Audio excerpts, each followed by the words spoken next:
За Ваташа сега моментално спремаме за 15 јуни, односно 16, за денот на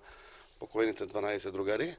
да биде во функција домот, односно домот на културата во Ваташа, заедно со салата која што имат и самиот споменик да го ставиме во функција да биде во комплетна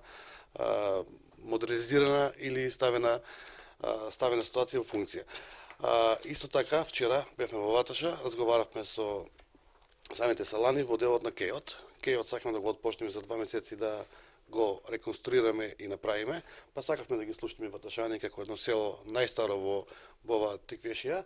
кои се нивните желби и потреби за самиот Кеј, така да се усогласивме во повеќе делови и се надеваме дека за 2 месеца ќе го отпочнеме Кејот и би го спомнал и мостот на излезот од Ваташа, која што е на црна точка и имаме многу чести сообраќајки и небезбеден сообраќај. Тој ќе се отпочне за месец и пол до 2 да се работи, односно да се прави нов мост.